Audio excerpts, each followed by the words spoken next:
빌립보서 1장 1절부터 6절까지 말씀 다같이 합독하겠습니다. 그리스도 예수의 종 바울과 디모데는 그리스도 예수 안에서 빌립보에 사는 모든 성도와 또한 감독들과 집사들에게 편지하노니 하나님 우리 아버지와 주 예수 그리스도로부터 은혜와 평강이 너에게 있으리이다. 내가 너희를 생각할 때마다 나의 하나님께 감사하며 간구할 때마다 너희 무리를 위하여 기쁨으로 항상 간구함은 너희가 첫날부터 이제까지 복음을 위한 일에 참여하고 있기 때문이라. 너희 안에서 착한 일을 시작하신 이가 그리스도 예수의 날까지 이루시기를 우리가 확신하노라. 아멘. 형구 영신입의 제목의 말씀은 그리스도 예수의 날까지 이렇게 붙여봤습니다. 우리 그리스도인들은 잠잠히 사랑하시는 하나님의 사랑을 받고 있는 자들입니다. 하나님이 우리를 사랑하시는 사랑을 예언자 스바냐는 이렇게 표현합니다. 잠잠히 사랑하신다라고 스바냐 3장 17절에 이렇게 말씀하고 있습니다. 하나님이 잠잠히 사랑하신다는 것은 마치 바다의 비유를 본다면 바닷물이 겉표면에는 파도가 치지만 그 밑에 아래로 내려가면 흔들림이 없거든요. 요동함이 없거든요. 그런 사랑을 의미하게 되는 거죠. 이렇게 하나님이 우리에 대한 사랑은 요동함이 없는 사랑이라는 것입니다. 변함이 없는 사랑이라는 것입니다. 한결같고 정말 동일한 사랑이라는 것입니다. 그렇기 때문에 지금 우리의 삶 가운데 우리는 하나님의 사랑을 느낄 때 잘 되면 하나님이 사랑하는 것 같고 안 되면 하나님이 사랑하지 않은 것 같이 생각하기 쉽거든요. 좋으면 하나님이 많이 사랑해 주는 것 같고 좀 어려운 일이 생기면 하나님이 사랑하지 않는 것처럼 왜 안 사랑하실까? 하나님이 사랑하시면 왜 이렇게 하실까? 하면서 그분의 그 사랑을 의심할 때가 많습니다. 그러나 하나님의 사랑은 잠잠히 사랑하시는 그 사랑은 사실은 이렇게 우리가 좋을 때든 아닐 때든 또 우리가 편할 때든 아닐 때든 상관없이 어느 때든지 잠잠하게 변함없이 한결같이 또 영구적으로 그와 같이 사랑하고 있음을 말씀하고 있는 거죠. 우리는 그렇기 때문에 우리가 믿음 생활을 하면서 하나님이 우리를 사랑하신 사랑을 깊이 알고 또 우리가 파도에 의해서 또는 환경에 의해서 상황에 의해서 그분의 사랑을 의심하다가 또 좌절당하고 또 상황에 따라서 그분의 사랑을 시기한다고 그럴까요? 또 질투한다고 그럴까요? 잘 되는 사람을 보면 시기하고 질투하다가 내가 그 사랑에서 놓쳐버리는 그런 경우가 있어서 안 되겠다는 것입니다. 우리는 어느 경우이든 간에 그분의 사랑이 한결같다는 것입니다. 올 한 해 우리는 많이 쓰는 표현 중에 하나가 다사다난했다 이런 표현을 많이 씁니다. 일도 많았고 또 어려움도 많았다 하죠. 또 이렇게 일도 많고 어려움도 많지만 그런 가운데서도 하나님의 사랑은 여전한 것입니다. 잠잠히 사랑하시는 그 사랑은 여전히 한결같은 것입니다. 하나님이 사랑하시는 사랑 가운데 우리가 깨어있을 수밖에 없는 거죠. 하나님의 인자하심이 영원하다고 그러지 않습니까? 그분의 인자하심이 영원하다고 이렇게 표현하고 있는 것은 그래서 감사해야 된다. 그래서 범사에 감사해야 된다라고 시편에 여러 번 우리에게 강조하고 있는 것은 다른 것이 아닙니다. 이 잠잠히 사랑하시는 그 사랑이 한결같기 때문에 감사하는 것이죠. 이 사랑을 아는 사람들은 어떤 자그마한 것에 우리가 휩쓸려 가지 않습니다. 어떤 파도에 휩쓸려 가지 않습니다. 광풍이 온다 해서 두려워하지 않습니다. 오히려 더 그 잠잠히 사랑하시는 그 사랑을 힘입어서 꿋꿋하게 굳건히 서게 되는 것이죠. 그래서 참된 성도들을 보고 참된 크리스찬을 볼 때 그들은 변함이 없는 사람입니다. 그들이 이렇게 해서 변하고 저렇게 해서 변하는 것이 있다면 진짜 크리스찬이 아닙니다. 우리 주위에서 누가 진짜 진정한 크리스찬, 그런 사람이 누군가를 발견하는 가장 큰 기준은 변함없이 한결같은 크리스찬, 그들인 거거든요. 그들은 지금 육신의 상황에 따라 매여 있는 사람이 아니라 바로 이 잠잠히 사랑하시고 한결같으신 그 사랑 위에 뿌리 내린 사람들이거든요. 그들은 그러기 때문에 어느 상황이 되더라도 변하지 않고 꿋꿋하게 서 있고 그래서 낙낙장성처럼 변하지 않고 꾸준히 살아가게 되는 거죠. 아무리 좋은 일이 있어도 그거에 교만하지 않고 아무리 어려운 일이 있어도 그것 때문에 마음에 상처받아서 떠나가지는 않습니다. 변함이 없는 거예요. 한결같은 그런 모습으로 꿋꿋하게 살아가는 그것은 그 인자하심이 영원하다 했는데 그 인자하심 가운데 잠잠하게 사랑하시는 사랑 가운데 뿌리를 내려서 성장했기 때문에 그럴 수가 있었던 거죠. 우리도 이제 주님 안에서 이렇게 꿋꿋한 낙낙장성 같은 성도가 되시길 바랍니다. 세상은 이런 사람을 찾고 있습니다. 그런 사람이 여러분 주위에 있습니다. 그럴 때 그들을 우리는 보면서 본받게 되는 것이죠. 그게 바로 말없는 전도입니다. 우리가 전도라는 게 꼭 입으로 예수 믿으세요 이것만 전도 아닙니다. 바로 그렇게 우리의 삶을 주의 뜻대로 살아갈 때 주위의 사람들은 역시 크리스찬은 달긴 달라. 보통은 다 걱정하고 근심하고 공포에 쌓이고 막 두려워하는데 그리스도인들은 그렇지 않아. 왜 그렇지? 이유가 뭘까? 이렇게 궁금해지는 것이고, 그래서 마침내 그를 알다 보면 예수님 때문이구나. 이렇게 알게 되면서 함께 그의 길을 따라오게 되고, 나도 너처럼 믿고 싶다. 이렇게 하는 사람을 보게 됩니다. 우리를 안 보는 것 같죠? 다 봅니다. 저도 이제 사실 작은아마 간증한다면 학교 다닐 때 저는 사실은 학과 수업 외에는 학과 생활을 거의 안 했습니다. 수업만 겨우 듣고 수업 땡기면 들어가고 전도한다. 사실 이렇게 학교 생활을 좀 많이 했던 것 같아요. 틈만 나면 성경 읽고 성경 공부한다고 하고 그러다 보니까 이 길을 오게 됐는데요. 저는 그래서 저를 보는 사람이 아무도 없다고 생각했어요. 제 이름도 모른다고 생각했어요. 그런데 마지막 사은의 밤 시간 있죠. 교수님 모시고 마지막 4학년 때 얘기하는데 옆에 애가 그러는 거야. 야, 너 내가 4년 동안 지켜봤는데 너는 왜 그렇게 한결같으냐? 이러더라고요. 그때 한결같다는 얘기를 저는 들을 때는 너는 왜 한결같이 교회만 열심히 하냐? 사실 이렇게 들었기도 했어요. 처음엔 그렇게 삐딱하게 얘기하는 줄 알았거든요. 근데 나중에 알았더니 다들 어려울 때도 있고 힘들 때도 있는데 너는 어려울 때도 힘들 때는 항상 그 모습 그대로더라. 다 이게 신기해서 한번 물어본 거다고 이렇게 얘기하더라고요.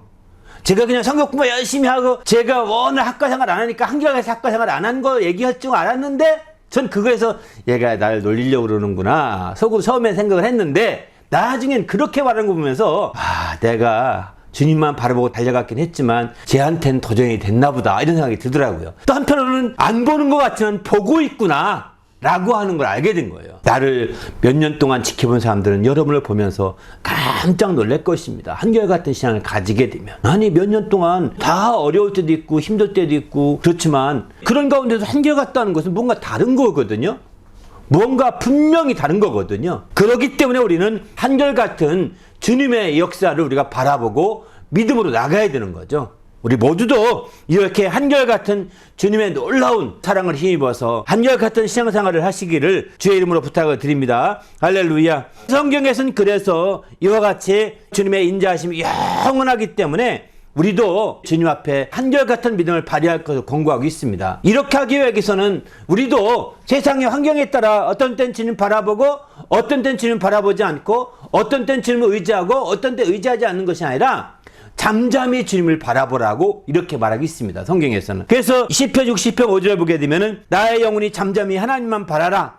대저 나의 소망이 저를 쫓아 나는도다. 이렇게 표현하고 있습니다. 하나님에게서 소망이 나기 때문에 하나님만 바라라는 것입니다. 우리가 잠잠히, 그것도 잠잠이죠. 요동치지 말고 흔들리지 말고 하나님만 바라라. 이렇게 권고하고 있습니다.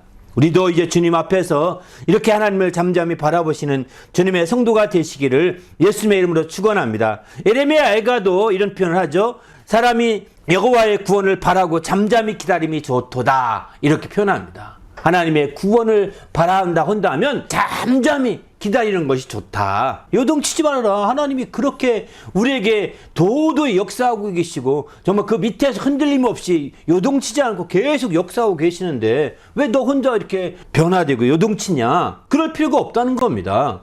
잠잠히 기다림이 좋다고 우리도 이제 주님 안에서 이렇게 하나님 앞에 우리 자세를 좀 바꿀 필요가 있다는 거죠. 뿐만 아니라 하나님 말씀 들을 때도 잠잠히 들으라. 신명기 17장 9절은 이렇게 표현하고 있습니다. 모세는 이스라엘 백성들에게 이스라엘아 잠잠히 들으라. 오늘날 너희가 하나님의 백성이 되었으니 내가 명하는 명령을 잠잠히 들으라고 이렇게 말하고 있습니다. 이렇게 잠잠히 들으라 라고 말한 다음에 증거한 메시지가 뭔지 아십니까? 12가지의 저주의 모습이 나옵니다. 너희가 이렇게 되면 저주받는 자가 된다. 12가지의 저주받는 것이 쭉 27장 끝까지 그날의 그 말씀을 선포했다는 거예요. 그렇습니다. 우리가 하나님 앞에 잠잠하면서 듣고 잠잠하면서 그분을 기대하는 것은 그렇게 집중해서 듣지 않게 되면은 이런 저주 가운데 빠져갈 수가 있는 거거든요. 우리가 지금 성경에 이런 경고를 귀담아 들어야 합니다. 정말 우리가 우리 속에 흔들림이 없는 그런 마음의 최소한도의 규례로 갖고 있어야 되는 거죠. 그렇지 않습니까? 뭐 우리가 더 많은 거 다른 거 다 지켜줬습니다만 최소한도라는 것이 있는 거잖아요. 그죠? 최소한도의 규례를 가지고 중심을 요동치지 않게 잠잠하게 내 속에 흔들림이 없는 나의 표대로 삼아야 되는 거죠. 경계로 삼아야 되는 거죠. 이렇게 하나님 말씀을 잠잠히 들어가는 겁니다. 요즘 인간적인 일속 따라서 육신의 안이 따라서 쉽게 이렇게 변화되는 게 얼마나 어리석은가 하는 것을 보여주고 있는 거죠. 하나님은 그런 것 따라 움직이는 분이 아니십니다. 하나님은 우리를 사랑하실 때 잠잠히 사랑하셔서 호두한 물결처럼 흘러가고 있는 거죠. 그런 사랑 위에 우리가 뿌리 내릴 때 세상에 있는 동안에 능히 승리하고 이기게 되는 거죠. 우리 모두도 이와 같은 사랑을 힘입어서 우리 주님 앞에 나아가는 성도가 되시기를 예수님의 이름으로 축원합니다. 할렐루야. 하나님이 잠잠히 이렇게 사랑하시기인데 그러면 우리는 잠잠히 그 말씀을 듣고 그를 바라봐야 되는데 우리가 왜 특별히 이렇게 해야 되는지 이유를 여기 오늘 본문에서는 말씀하고 있습니다. 우리가 하나님 앞에 그 말씀을 잠잠히 들으며 하나님을 잠잠히 바라봐야 될 것은 너희 안에 착한 일을 시작하신 이가 그리스도 예수의 날까지 이루실 줄을 우리가 확신하기 때문인 거죠. 오늘 본문의 1장 6절에 잘 말씀하고 있죠. 그래서 예수 그리스도의 날까지 제목을 그렇게 잡았는데요. 마지막 날까지 끝까지 이루신다는 것입니다. 왜? 그분이 우리를 사랑하신 사랑이 흔들림이 없기 때문에 끝까지 이루시는 거죠. 그리스도 예수의 날까지 이루시는 것입니다. 우리 모두도 그리스도의 예수의 날까지 이루시는 하나님의 역사를 체험하는 성도가 되시기를 예수님의 이름으로 축원합니다. 우리 속에서 처음에 시작하신 그 일, 우리가 예수 믿겠다고 마음 먹고 내가 교회 가야겠다고 마음 먹고 내가 비록 부모님의 모태에서 태어났다 하더라도 내가 난 이제 신앙생활 해야 되겠다 마음 먹었던 그 처음 시작하신 그분이 나는 시작한 적이 없는데요 말한다고 한다면 당신은 시작해야 합니다. 이미 시작됐는데 당신의 의지가 없이 시작했는지는 모르겠습니다. 그러나 이제부터라도 여러분이 시작할 의지를 가지고 하셔야 되는 거예요. 그렇게 해서 지금까지 끌어주신 그분이 마지막 날까지 이루어신다는 거예요. 그 사랑 가운데서 이루어 가신다고 말씀하고 있는 거거든요. 그렇기 때문에 우리는 주님을 더욱더 바라보게 되고 잠잠히 사랑하신 그 사랑 안에 우리가 더욱더 머물고자 하는 것이죠. 그럴 때 마침내 우리 영혼이 올 한 해 우리의 표대로 열매 맺어갈 수 있고 또 새 표대로 도약할 수 있게 되는 겁니다. 우리가 주님이 우리 안에서 이루시지 않아주면 우리 안에서 그 모든 것들을 그리스도 예수의 날까지 이루어가지 않으시면 우리는 열매 못 맺습니다. 우리는 한 단계 더 도약을 탑니다. 그러기에 우리는 우리 안에서 착한 일을 시작하신 그분이 그리스도 예수의 날까지 온전히 100% 다 이루어가신 역사가 있도록 우리가 초점을 두고 믿음으로 나가야 되겠다 생각합니다. 우리도 이제 주님 앞에서 그리스도 예수의 날 그날까지 이루어가시는 놀라운 역사가 있기를 예수님의 이름으로 축원합니다. 여기서 그리스도 예수의 날이라는 것은 무엇일까요? 그것은 바로 우리의 구원받는 날입니다. 우리도 이제 주님 안에서 철저히 우리의 구원의 날까지 온전히 이루기 위해서 또는 지키기 위해서 우리와 함께 역사하시는 성령을 근심하게 하지 않는 성도가 되시길 바랍니다. 한 해 동안 어떻게 지는지 모르지만은 이렇게 성령을 근심케 한 일이 있다면 빨리 돌이켜서 회개하셔야 되는 거죠. 이제부터는 내가 성령을 근심케 하지 않고 성령이 인도하시는 대로 나갈 때 그분이 예수의 날까지 이루어주시는 것이고 그날까지 지켜주시는 거죠. 그 모든 것들을 이루게 되어 있는 겁니다. 우리 모두도 주님 안에서 이런 놀라운 주의 축복을 누리는 성도가 되시기를 예수님의 이름으로 축원합니다. 할렐루야. 여기 이제 저 예수의 날까지 이루시는데 그 여기서 예수의 날이라는 것은 구원의 날이라고 그랬죠.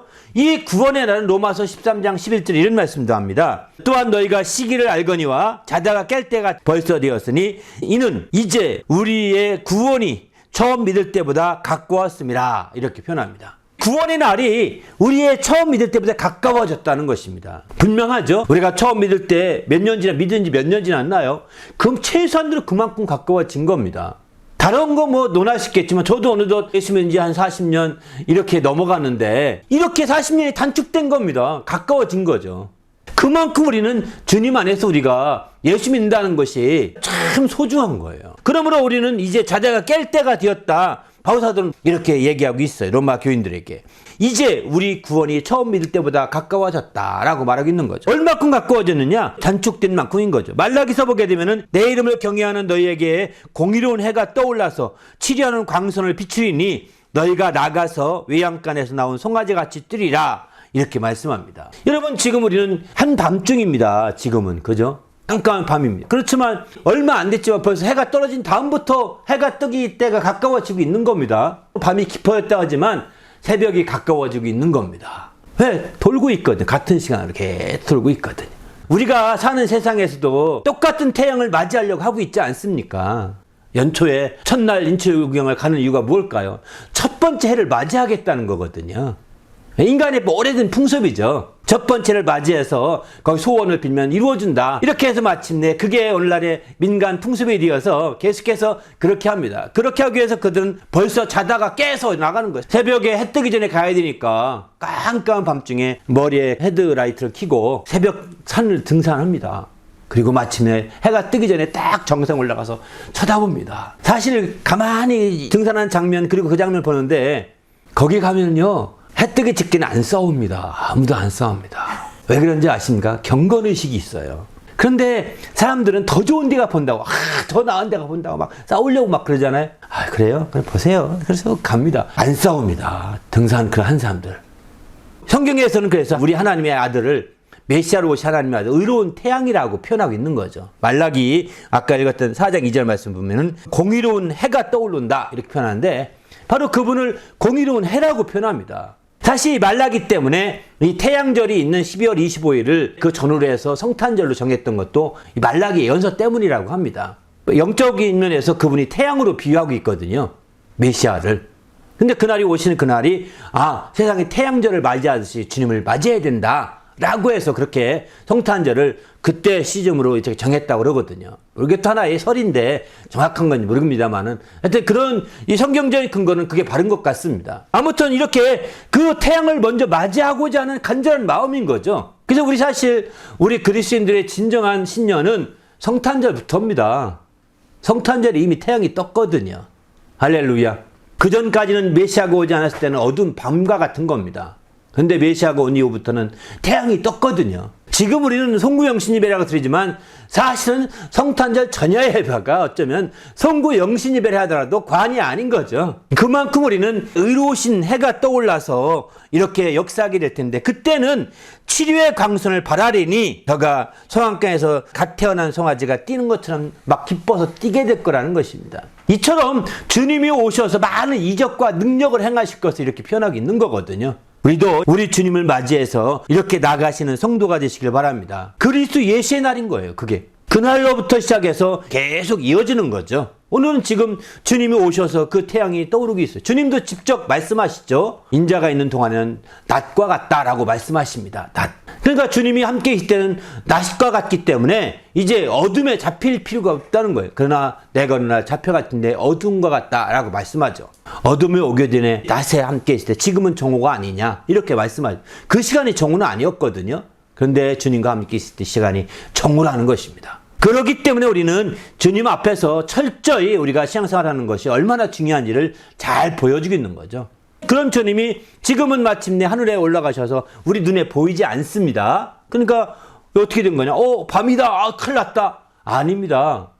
주님이 다시 나타납니다. 태양이 돌아서 해가 떨어진 다음에 다시 어둠이 졌다가 다시 나타나죠. 그 주님이 이렇게 다시 나타나는 게 한 텀이라는 것입니다. 나타났던 주님이 다시 나타나는 게 한 텀이 되는 거죠. 다시 나타나는 나타남을 다시 일출하는 그날, 어저께 진 태양이 오늘 다시 뜨겠죠. 또는 그 태양 그 시점이 재림이라고 표현하는 겁니다. 첫 번째 나타남을 초림이라고 표현하는 것이고, 지금이 어둠 가운데 있는 것이 아닙니다. 마침내 주님이 저쪽 우리 쪽 다른 사이드에서 비춰주고 있는 것이죠. 우리는 안 보일 뿐입니다. 육신에 가려서 주님의 역사가 안 보일 뿐이지 실제 계속 돌고 있지 않습니까? 태양이 지금 깜깜한 밤이어도 저쪽 태평양 쪽은 환한 낮일 거예요. 그죠? 환한 낮이 계속 될 것이고 또 아시아 쪽 환한 낮이 떠오르기 시작할 겁니다. 이미. 우리 주님의 역사도 마찬가지인 거예요. 오늘날 이제 주님이 재림하실 때까지, 여기는 예수 그리스도의 날은 재림하시는 날도 포함되는 거거든요. 그날까지 다시 첫 번째 오셨다가 햇빛 쭉 지나가서 밤이 되어서 저쪽으로 하늘에 올라가셨습니다. 하늘에 올라가니까 안 보이죠. 역사하시고 일하시다가 다시 오셔서 해가 뜨시죠. 재림하신 그날까지죠. 그날까지로 가시는 겁니다. 우리는 그 텀에 어느 시점에 자라고 있고 그 텀에 어느 기간 동안에 잠시 우리는 머물고 있는 겁니다. 그렇기 때문에 우리가 지금 내 삶 가운데 펼쳐지는 온갖 많은 일들 중에서 어려운 것도 있고 그렇지 않은 것도 있고 슬픈 것도 있고 좋은 것도 있고 또 기뻐할 만한 것도 있고 힘든 것도 있고 많은 거 있겠지만 이런 모든 것들을 우리는 바라보지 마시고 그 너머에 도저히 해가 떠서 움직이는 그 태양을 바라봐야 되는 거죠. 그분을 통하여 잠잠히 사랑하시는 하나님의 사랑을 보여주셨기 때문입니다. 하나님이 우리를 사랑하시는 것을 하나님의 아들을 통해서 마침 나타내 주셨다고 하지 않습니까? 그렇기 때문에 잠잠히 사랑하시는 사랑이 도저히 그 깊은 속에서 흐른다고 앞서 표현했는데 하나님의 인자하심이 도저히 보이지 않는 데서 흐른다고 했는데 바로 그 지구 저편에 흐르고 있는 것과 똑같은 것이죠. 그래서 그것이 어느 순간에 딱 드러나게 될 것입니다. 우리는 그날을 재림의 날이라고 표현하기도 합니다. 또 그날을 구원의 날이라고 표현도 합니다. 그날을 심판의 날이라고 표현도 합니다. 그날을 오늘 본문에서는 그리스도 예수의 날이라고 이렇게 표현하고 있습니다. 우리 모두가 그날까지 이 모든 것이 이루어지는 거예요. 오늘 마지막이니까 오늘 편하게 살자 이게 아닌 거라는 거죠. 우리는 그런 날에 지나가고 있는 거죠. 진짜 이런 마지막 날을 육신적으로 마지막 날을 맞이해서 그런 날을 더 준비하는 그 비유예요. 그런 날을 더 준비하라고 하는 비유와 같은 것입니다. 많은 사람들이 왜 해를 맞이하려고 몸을 입히고 있으며 그 태양을 맞이하려고 일출을 보려고 애를 쓰고 있습니까? 다 비유입니다. 우리는 그런 거 보면서 나는 의로운 태양, 의로운 해가 되시는 예수님을 올 때까지 더 정신 바짝 차려야 되겠구나. 내가 그날에는 영적인 일출을 내가 목격해야 되겠구나. 그날에 영적인 그 일출을 통하여 주님의 놀라운 역사, 구원의 역사가 펼쳐지는 것을 내가 확실히 봐야 되겠구나 라고 우리가 확신을 가지고 봐야 되는 거죠. 그럴 때 우리 하나님을 기쁘시게 하시는 거죠. 그러면 우리가 이처럼 그리스도의 세날까지 주님의 놀라운 역사들을 도저히 흐르고 있는 주님의 역사를 바라보면서 어떻게 살 것인가, 그날이 가까우면 가까울수록 어떻게 살 것인가. 오늘 빌립보서에서는 너의 관용을 보이라고 말씀하고 있습니다. 빌립보서 4장 5절 보면 너의 관용을 모든 사람에게 알게 하라. 주께서 가까우시니라. 이렇게 말씀합니다. 그날이 가깝기 때문에 관용을 보이라는 것입니다. 또 한 가지 그 때가 단축되었기 때문에 절제를 하라는 거 말씀하고 있습니다. 절제하라고. 고린도 전서 7장 29에 31절까지 보게 되면 때가 단축하여진 고로 이후부터 아내가 있는 자들은 아내 없는 자 같이 하며 또 우는 자들은 울지 않은 자 같이 하며 기쁜 자들은 기쁘지 않은 자 같이 하며 매매하는 자들은 매매할 것이 없는 자 같이 하며 세상 물건을 쓰는 자들은 다 쓰지 못할 자 같이 해라. 이 모든 외형이 다 지나간다. 이렇게 말하고 있습니다. 이렇게 절제할 걸 말하고 있는 거죠. 다 누리고 정말 자기가 다 만끽한 후에 그렇게 할 수가 없다는 것. 주님을 맞이하기 어렵다는 것입니다. 새벽에 일출 보려고 그들은 잠도 선잠을 깨워서 막 있고 추운데 막 올라갑니다. 이게요 보통 절제가 아닙니다. 그렇게 못하면 방이라도 해야 되죠. 그날만이라도 새벽기를 한다든가 말이죠. 이렇게 우리는 그걸 보면서 배우려고 하지 않고 손깍질만 하고 있다고요. 우리는 반면교사를 배울 필요가 있는 거죠. 다 비우거든요. 우리도 깨어서 그날에 주님을 더 가까이 하는 절제하는 삶이 일어나시고 또 관용을 알게 하시는 성도가 되시길 바랍니다. 그렇게 할 때 마침내 하나님을 기쁘시게 하시는 거죠. 이렇게 우리가 관용을 알게 하고 절제를 하게 될 때 그냥 무조건 관용을 알게 하고 절제하게 하는 것이 아니라 중심이 어디에 둬야 됩니다. 중심을 바로잡아야 되는데 그 중심은 어디냐? 복음에 초점을 둬야 된다는 것입니다. 어떤 부자들은 그저 절제를 잘합니다. 부자가 되려고. 어떤 신사들은 관용을 잘합니다. 자기의 평판을 좋게 하려고. 그거는 초점을 잘못 둔 거죠. 자기 평판을 좋게 하거나 자기가 부자 되거나 하는 것이 아니라 자기에게 초점 둘 것이 아니라 바로 주님의 복음, 주님의 은혜 받은 자이기 때문에 은혜의 그 복음에 초점을 둬야 된다는 거예요. 그래서 그 복음을 위하여 이렇게 우리가 관용하고 복음을 위하여 이렇게 절제하는 삶이 될 때 진정한 크리스찬으로서 모든 역사를 이루어갈 수 있는 거죠. 만일 우리가 복음에 초점 안 두고 자기의 초점을 둔다면 아마 세상 사람들 같이 될 것이고 세상에 조금은 인정받겠지만 함께 멸망을 피할 수 없는 자가 되고 말 것입니다. 하지만 세상에 속한 자신이 아니라 오히려 복음에 속하여서 복음을 위하여서 그 은혜를 위하여서 그게 헛되지 않게 하려고 이렇게 관용을 알게 하고 이렇게 주님의 절제를 행한다면 주님 앞에 놀라운 축복을 누릴 수 있는 거죠. 이렇게 했던 대표적인 사람들이 있는데요. 그들이 바로 오늘 읽은 본문대로 빌립보 사람들이었습니다. 빌립보 사람들은 바로 너희가 첫날부터 이제까지 복음을 위한 일에 참여하고 있기 때문이다. 이렇게 말하고 있죠. 첫날부터 지금까지 복음을 위하여 이렇게 열심히 함께 했다는 것입니다. 그러니까 너희 속에서 처음부터 시작하신 그분이 모든 걸 반드시 이루실 것이라고 이렇게 강조하고 있는 거죠. 이렇게 했던 그들을 사도 바울은 내가 생각할 때마다 너희를 하나님께 감사하며 잊을 수가 없다는 겁니다. 또한 너희의 무리를 위해 기도할 때마다 먼저 항상 기쁨 가운데 하나님께 간구하게 되더라는 거예요. 너희가 먼저 기도가 되더라는 겁니다.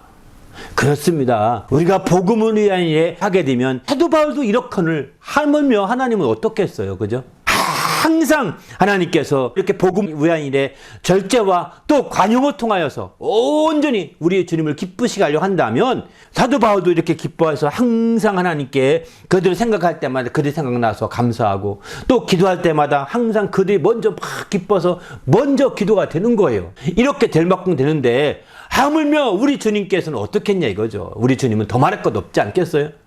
우리가 이처럼 복음을 위하여 우리가 초점을 두고 관용과 또 절제를 베풀어서 주의 뜻대로 사신다면 여러분은 주님의 항상 생각 속에 머무르게 될 것이고 또 주님의 그런 강구 속에 항상 들어있어서 주님의 기쁨의 대상이 될 것입니다. 우리 모두도 이와 같은 주님의 기쁨을 누리고 주님이 기뻐하시는 자가 되시고 또 주님이 생각할 때마다 참으로 감사할 수 있는 그런 성도가 될 수 있도록 우리의 중심을 바로 세우되 그리스도 예수의 날까지 정말 모든 것이 온전히 이루어질 수 있도록 우리가 처음 잡았던 그 복음이 우리가 처음 잡았던 그 은혜가 우리가 처음 잡았던 그 생명이 우리가 처음 잡았던 그 말씀이 그의 날까지 최후의 날까지 구원의 날까지 그대로 이루어지도록 마침내 이렇게 관용과 절제로 나가시는 성도가 되시기를 예수님의 이름으로 축원합니다. 함께 기도할 때 하나님 이제 내가 철저히 올 한 해 주님을 인도하심을 감사하되 새해에도 이처럼 주님 앞에서 관용과 절제로 나아가서 마침내 우리 안에서 시작하신 모든 일들이 100% 주님의 날까지 이루어짐으로 말미암아 열매 맺게 하시고 새롭게 도약하는 그런 성도가 되도록 인도해 달라고 간절히 기도하겠습니다.